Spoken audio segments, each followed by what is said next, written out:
बिस्मिल्लाहिर्रहमानिर्रहीम। अस्सलाम वालेकुम डियर स्टूडेंट्स, सबको वेलकम करता हूं मैं सुपीरियर ग्रुप ऑफ कॉलेजेस के लर्निंग मैनेजमेंट सिस्टम में। स्टूडेंट्स, उम्मीद है आप लोग सब खैरियत से होंगे। लास्ट टाइम हम 6.3 एक्सरसाइज कर रहे थे, उसके पहले दो थ्योरम हमने कर लिए थे। आज उसका देखते हैं theorem number 3। Prove that the mid point of hypotenuse of a right triangle is circum centre of the triangle. Proof ये करना है कि किसी भी, हमें ये पता है कि किसी भी सर्कल में जो सेमी सर्कल होता है उसमें जो एंगल बनता है वो हमेशा 90 डिग्री होता है। और अगर वो ट्राइंगल बने तो राइट ट्राइंगल होगी। उस राइट ट्राइंगल का अगर हाइपोटेनियस का मिड पॉइंट लें, ये लिखा हुआ है हाइपोटेनियस का मिड पॉइंट लें, ये प्रूफ करना है कि हाइपोटेनियस का जो मिड पॉइंट होगा वो असल में उस ट्राइंगल का सरकम सेंटर होगा। सरकम सेंटर का मतलब क्या होता है? सरकम सेंटर वो पॉइंट होता है जिस पॉइंट से किसी भी ट्राइंगल के सारे यानी तीनों वर्टिसेस का डिस्टेंस सेम होता है। अगर हाइपोटेनियस के मिड पॉइंट से ट्राइंगल के वर्टिसेस का डिस्टेंस सेम हो जाए तो इसका मतलब वो ट्राइंगल जो सेंटर होगा वो सरकम सेंटर होगा। तो इसको प्रूफ करते हैं। लेट करते हैं P A B be are right triangle at right angle P. Diagram साथ आपको मिल गई है। ए पी ए और बी एक राइट ट्राइंगल है, आपको नजर आ रही है। और राइट ट्राइंगल कहाँ पे है? पी पे 90 डिग्री। और पी के कोऑर्डिनेट्स सपोज कर लिए x and y. Let A B the hypotenuse of triangle P A B, आपको नजर आ रहा है। A B the hypotenuse of triangle P A B, और सेंटर इसका क्या है? 0,0। क्लियर होगी बात? यानी एच बी 0 और के B 0। B the mid point of A B, ये ए बी का मिड पॉइंट है। क्लियर है? आल्सो लेट, अब अगर ये मिड पॉइंट है ए बी का, तो अगर हम राइट पे चलेंगे तो पॉजिटिव एक्सिस, और अगर लेफ्ट पे चलेंगे तो नेगेटिव एक्सिस। तो अगर मैं सपोज करूँ लेफ्ट में तो नेगेटिव होगा। ए के कोऑर्डिनेट सपोज कर लेता हूँ -1,0, तो बी के कोऑर्डिनेट क्या होंगे? +1,0। यानी एक लेफ्ट पे नेगेटिव और राइट पे पॉजिटिव। तो ये मैंने लिख दिया, ए के कोऑर्डिनेट -1,0 और बी के 1,0, और सी जो है वो मिड पॉइंट है 0,0। तो स्लोप पी ए का स्लोप क्या होगा? पी से ए का स्लोप, स्लोप का formula y2 - y1 over x2 - x1, यानी y -0 ओवर x माइनस और माइनस प्लस ए, y -0 और x प्लस ए।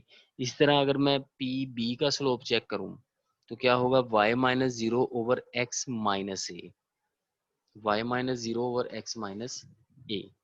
अब क्योंकि ये दोनों लाइंस एक दूसरे पे परपेंडिकुलर हैं, 90 डिग्री का एंगल बन रहा है ना, P से A और P से B म्यूचुअली परपेंडिकुलर हैं, तो इन दोनों के स्लोप्स का प्रोडक्ट किसके इक्वल होगा? -1 के। Since PA is perpendicular to PB, so the product of their slopes is equal to -1 y -0 over x plus a, y -0 x minus b is equal to -1। y को y से multiply किया तो y square बन गया over x square minus ए square, formula लग गया। उधर जाके मल्टीप्लाई हुआ तो y square is equal to minus into x square minus A square, तो x square plus y square is equal to a square, which is the equation of the circle. तो ये circle की equation है। अब आप जरा देखें P से C तक का जो डिस्टेंस है, डिस्टेंस फार्मूला लगा दें। P से C का डिस्टेंस यानी मिड पॉइंट है ना, तो x square x minus 0 whole square plus y minus 0 whole square is equal to x square plus y square. if P of xy lies on the circle with center 0,0, तो PA देखिए circle है ना, circle से जितने भी radiuses हैं वो सारे के सारे रेडियई सेम होंगे। P से C भी रेडियस, P से A से C भी रेडियस, और B से C भी रेडियस है सर्कल का। क्लियर होगी बात? पहले तो हमने ये प्रूफ कर दिया ना कि ये सर्कल की इक्वेशन बन रही है। अब अगर ये सर्कल है तो ये सारे के सारे डिस्टेंसेस सेम होंगे। तो P से C और A से C ले लेते हैं, कोई भी रैंडम दो। P से C हमने डिस्टेंस फाइंड कर लिया, और A से C डिस्टेंस चेक कर लेते हैं। अंडर रूट ऑफ 0 प्लस ए से सी, और 0 माइनस 0, क्योंकि उसका एक कोऑर्डिनेट माइनस ए था और दूसरा कोऑर्डिनेट 0 था। तो आप चेक कर लें, x square plus y square is equal to a square, वो इक्वेशन ऑफ सर्कल ही बनी। तो इसका मतलब ये हुआ कि ये सर्कल है और सर्कल में जितने भी रेडियस होते हैं वो सेम होते हैं। सो सी से जितने भी डिस्टेंस हैं, सी से ए, सी से बी और सी से पी, वो सारे सेम हुए। तो इसका मतलब जो सी है वो असल में सरकम सेंटर है, which is true. Hence C 0,0 is equal to the distance from P, A and B. Therefore, midpoint of hypotenuse AB is the circumcenter of the right triangle. Clear होगी जी बात। अब देखते हैं क्वेश्चन नंबर 4। क्वेश्चन नंबर 4 है, prove that perpendicular dropped from the point of a circle on a diameter is mean proportional between the segment into which it divides the diameter। समझने की जरा कोशिश कीजिएगा। अगर किसी भी सर्कल से कि किसी भी पॉइंट से हम उस सर्कल के डायामीटर पे एक परपेंडिकुलर ड्रा करें, तो वो जो परपेंडिकुलर लाइन होगी, लाइन सेगमेंट, और जहां पे उसने कट किया होगा डायामीटर को, तो डायामीटर की दोनों साइड्स को मल्टीप्लाई करें तो वो हमेशा मीन होना चाहिए उस लाइन सेगमेंट का, यानी परपेंडिकुलर बाइसेक्टर जो होगा। क्लियर होगी बात। यानी जो परपेंडिकुलर ड्रॉ किया गया है वो असल में मीन प्रोपोर्शन होगा किसका, उन दो हिस्सों का जो दो हिस्से इसने बनाए हैं डायामीटर के। तो देखते हैं इसको। The standard equation of circle x square plus y square is equal to are square, या ए स्केयर कर लें। इसको इक्वेशन नंबर 1 कह दिया, ये सबको पता है। A B the diameter of the circle which is coincides with x axis. यानी देखें, ए बी जो आपको नजर आ रहा है वो डायमीटर है सर्कल का, और ये कहाँ पे है, एक्स एक्सिस के ऊपर है। इसको मैंने एक्स एक्सिस के ऊपर लिया है। फिर let P of A B the point on the circle, ये वाला कोई भी एक सर्कल के ऊपर पॉइंट ले लिया, कर्सर आपको नजर आ रहा होगा। एंड पी क्यू, ये एक परपेंडिकुलर ड्रॉप किया पी से क्यू तक, perpendicular drop from P on A B के ऊपर परपेंडिकुलर यानी डायमीटर के ऊपर परपेंडिकुलर ड्रॉ कर दिया ये वाला।